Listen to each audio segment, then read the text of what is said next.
Always great having my next guest on the show. You know who it is, Cody Durden, who's got another fight this time, August the 5th at UFC Nashville when he takes on Jake Hadley. Cody, how are you? I'm good, man. Just living life, training hard. Yeah, no doubt. And I think you have to be becoming one of Dana White's most favorite fighters after, stepping up on short notice. Not only do you have this fight with Hadley at UFC Nashville, you're also going to be taking on Bruno Silva September the 23rd. What has Dana and the UFC brass said to you just about your willingness to kind of step up and save a fight, a marquee matchup here?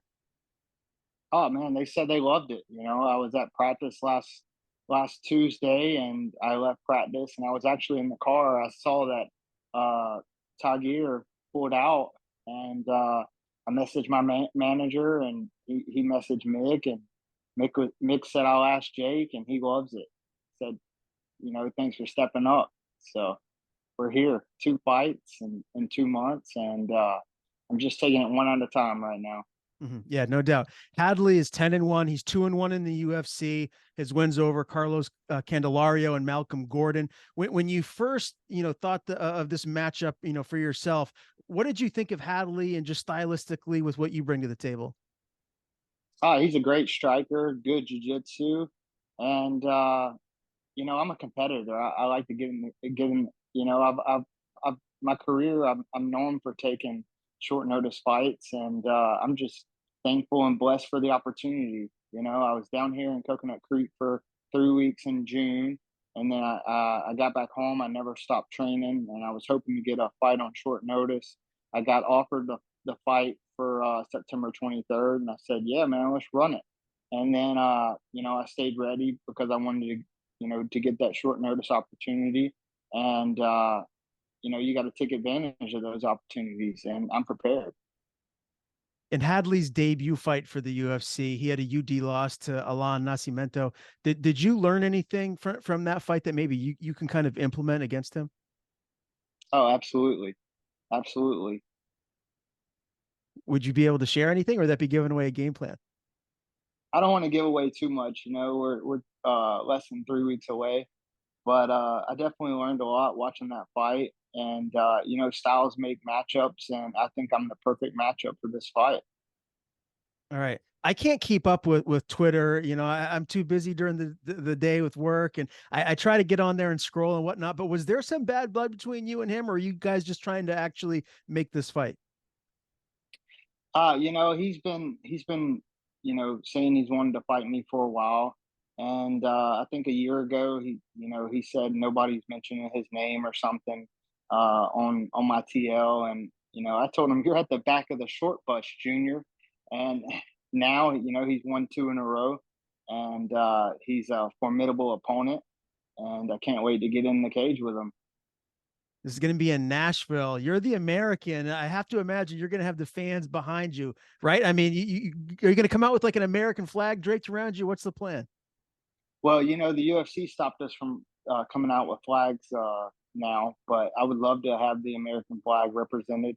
Um, but yeah, man, I got over 100 people coming that just people that I know that have been waiting for me to have a fight within reason. Uh, I've had six Apex fights, one fight in London, and now this is going to be the first time that I can have a crowd. Yeah. What does that So do for you too? Does that amp you up even more? not really, when I get in there, I'm calm and composed, and just take the fight as it comes. All right. I want to recap your last fight in April. You do win over Charles Johnson. I got to be honest, man. I mean, objectively speaking, like I thought that may have been one of your most impressive performances. I think you set a personal record in the UFC for takedowns, and I say that because I have quite a bit of respect for Charles Johnson. I think he's a tough fighter, and you look fantastic in there, man. Like when you look back at the performance and just how you executed the game plan, how happy are you and your team with that? Oh, excellent, man. I really know what I'm capable of. I'm down here at American Top Team. I've done so many training camps down here the last 2 years, and I come down here even when I'm not in camp just to learn and grow and stay ready. And my partners, Kyoji Horiguchi, Juan Porta, Pantoja, Zoglis, Adriano Morez. Man, I know where I stand, and just got to go out there and put on a performance. Early on in the fight, you were on his back and you had that body lock. How tiring was that? How much gas did that take from you? Not much, man. I know when to let it go, and I actually learned from just that body lock. If you know Grant Dawson, he's really good at back control. I've been working with him down here on just the smallest little details that make a huge difference. And yeah, I mean, I let it go, and I'm confident in my hands. I'm confident on the ground, wherever the fight goes. Did you hear DC compliment your wrestling? He gave you a lot of high praise. What is that like to hear? Man, it's awesome. DC's the GOAT. He's NCAA. He lost to Kale Sanderson. I think he got second place, but gave him a really tough match. And Kale Sanderson's one of the best to ever do it. But I shot a lot of takedowns. My cardio is on point, and yeah, I'm ready to do it again. You joined myself and Joseph Holmes for a podcast that we do here for All Access MMA, picking fights. And I had mentioned to you, I love the post fight Chael promo, and then you said, nobody was acknowledging that. I mean, did you have some people that addressed it at all? Because I thought it was fantastic. Yeah. I think one or two people got it. The famous Chael line, but what I remember from those picks is my lock freaking dropped the bomb in the third round. Kata what whoever the Russian Chimaev's one of his best friends, he freaking lost in the third round by knockout. He was like a minus 700. I was so pissed. That was a long time ago, though, right? Yeah. It was about 2 weeks ago, 3 weeks ago. Yeah. Yeah, it's crazy how many fights there are week in and week out. It's like time flies. It's like each year goes by faster than the last. I don't know if you feel the same way. Oh yeah, time does fly by, man. That's why you got to take advantage of opportunities, and you don't stay young and stay in the fight game forever. So if you want to fight and if you want to make money, then you got to be ready. Yeah, 100%, my man. And I know that after that big win over Charles Johnson, you were having a little bit of fun. You were partying with some famous football coaches and musicians. Tell me a little bit about all that. Yeah, man. I hung out with Kirby Smart and had a few drinks and got to hang out with Jason Aldean, Ryan Kolesko, the Braves 1996 first baseman, the World Series champion. So, man, life's been going up. It's been going good. I got the Panini Prism sports card deal as well. So, yeah, man. Now I got to get in the game, the sports, the EA game next. Yeah, 100%. When's that going to happen? Have you addressed it with? I'm like, what are the steps you have to take to make that happen? Hey, you just got to make it known. You got to win. That's the only thing that matters is winning. So, Have you noticed that your popularity is continuing to rise? Obviously, you get some wins. That's just going to happen naturally. But are you getting noticed more when you're out and about? oh, absolutely. After the Aori Keeling fight, a lot of people threw dirt on my name and they misrepresented me. But now, it's starting to grow flowers. So it's all good. All right, my man. I love hearing that. So you talked a little bit about, camp this time here at ATT. Anyone else that you haven't mentioned that's been kind of like a main training partner pushing you to get you ready for Jake? Yeah, Danny Sabatello, he freaking, he pushes me to my limit, and he's got a fight coming up. Kyoji Horiguchi, I don't know if I said his name, but he's fighting for the flyweight title, and I've done tons of sparring rounds with him. But yeah, man, I mean, at this point, I'm not even worried about Hadley. I just worry about myself and making sure that my head's in the game. Is there anyone on par with you as far as wrestling goes in your division?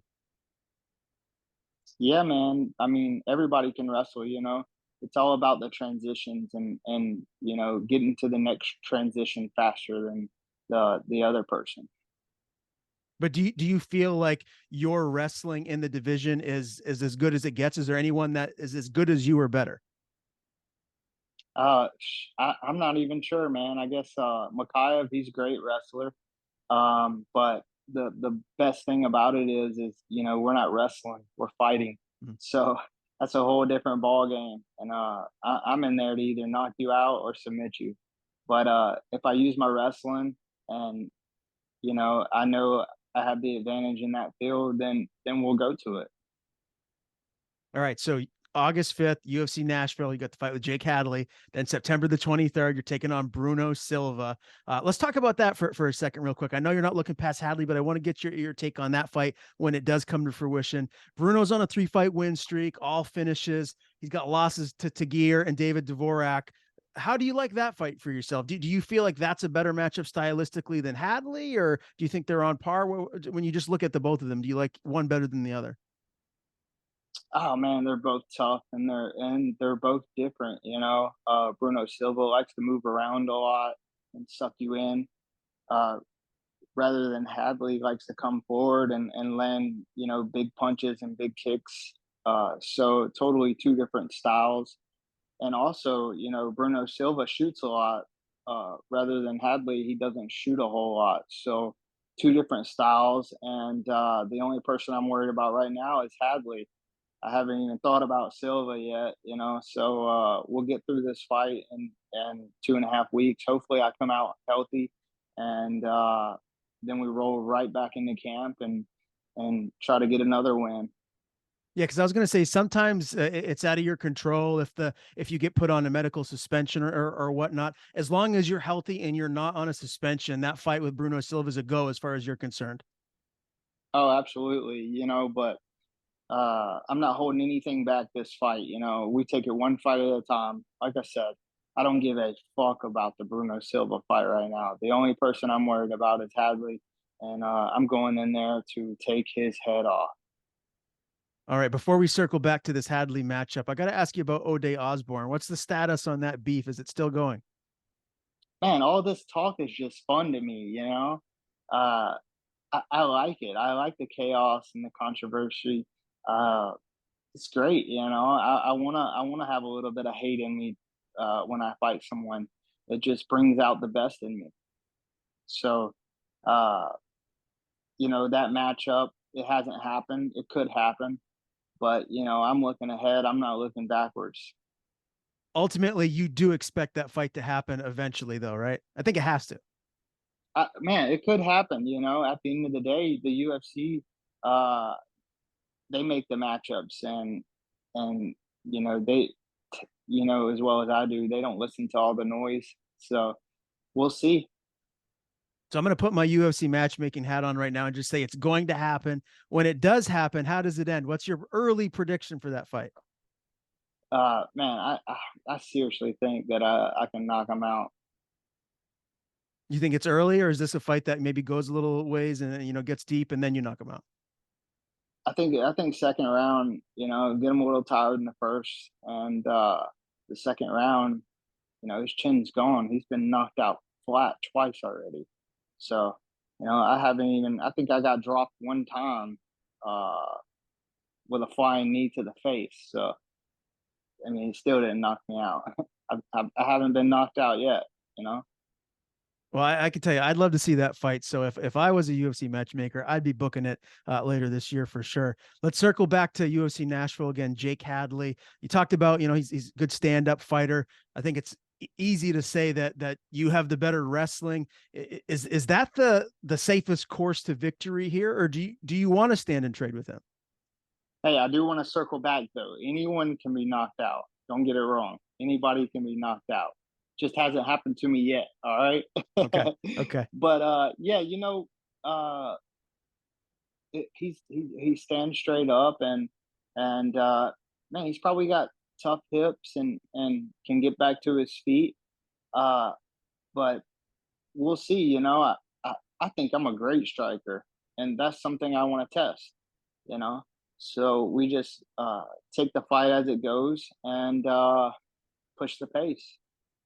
At the end of the day, having that wrestling pedigree in your back pocket, I feel like, definitely gives you an advantage in this fight. Is that kind of, what you're falling back on to utilize your wrestling and dictate the pace of where this fight goes?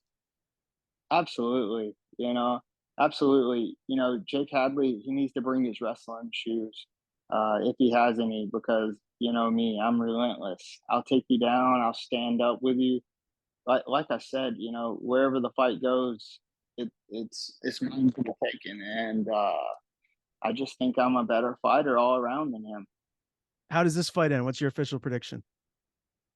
Uh, Third round submission.